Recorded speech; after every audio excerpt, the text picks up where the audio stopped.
Hey guys, ഇന്നത്തെ വീഡിയോയിൽ നമ്മൾ കാണാൻ പോകുന്നതെന്ന് വെച്ചാൽ മെയിൻലി ഹോണ്ട ബൈക്സിനാണ്. നമ്മളെ മീറ്ററിൽ കാണിക്കുന്ന സർവീസ് ഡ്യൂ ഇൻഡിക്കേറ്റർ എങ്ങനെ നമുക്ക് ചേഞ്ച് ചെയ്യാമെന്നാണ്. മെയിൻലി എല്ലാവരും ഷോറൂമിലായിരിക്കും കൊണ്ട് കൊടുക്കുന്നത്. അത് നമുക്ക് എങ്ങനെ വീട്ടിൽ ചെയ്യാമെന്നാണ് ഈ വീഡിയോയിൽ കൂടെ കാണുന്നത്. ഈ സ്പാനർ പോലെ ഇരിക്കുന്ന സിമ്പലിൻ്റെ കാര്യമാണ് സർവീസ് ഡ്യൂ ഇൻഡിക്കേറ്റർ. അത് നമുക്ക് എങ്ങനെ വീട്ടിൽ തന്നെ ചേഞ്ച് ചെയ്യാം. ആദ്യം വണ്ടി സ്റ്റാർട്ടൊന്നും ചെയ്യേണ്ട, വെറുതെ കീ ഓൺ ആക്കുക. എല്ലാ ഹോണ്ട ബൈക്സിനും ഇവിടെ ഒന്നെങ്കിൽ രണ്ട് സ്വിച്ച് കാണും, അല്ലെങ്കിൽ ഒരു സ്വിച്ച് കാണും. രണ്ട് സ്വിച്ച് ഉള്ളതാണെങ്കിൽ നമുക്ക് ഈ സ്വിച്ച് ആദ്യമേ ലോങ് പ്രസ് ചെയ്യുക എന്ന് വെച്ച് കഴിഞ്ഞാൽ ഒരു 5 സെക്കൻഡോളം നമ്മൾ പ്രസ് ചെയ്ത് പിടിക്കുക.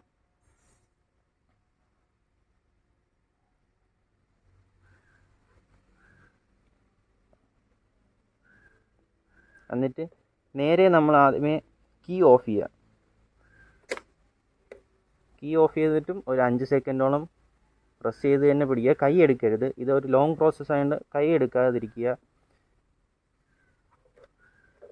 എന്നിട്ട് നേരെ കീ ഓൺ ചെയ്യുക. കീ ഓൺ ചെയ്യുമ്പോൾ നമ്മൾ എൻജിൻ കിൽ സ്വിച്ച് ഓൺ ചെയ്യേണ്ട ആവശ്യമൊന്നുമില്ല.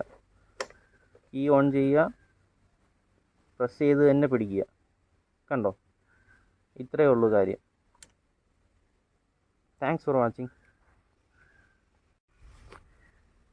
ഈ ചാനലിലൂടെ ഞാൻ മെയിനായിട്ട് ഉദ്ദേശിക്കുന്നത് നമുക്ക് നമ്മളുടെ വീട്ടിൽ തന്നെ നമ്മളെ വണ്ടി എങ്ങനെ മെയിൻറ്റെയിൻ ചെയ്യാം, അല്ലെങ്കിൽ ചെറിയ ചെറിയ പണികൾ നമുക്ക് നമ്മളുടെ വീട്ടിൽ തന്നെ എങ്ങനെ ചെയ്യാം. ഷോറൂമിൽ കൊടുക്കാതെ, കൂടുതൽ എമൗണ്ടായി GST ലേബറോ കൊടുക്കാതെ തന്നെ നമുക്ക് എങ്ങനെ വീട്ടിൽ തന്നെ ചെയ്യാം എന്നാണ് ഞാൻ ഈ ചാനലിലൂടെ ഉദ്ദേശിക്കുന്നത്. So please support guys.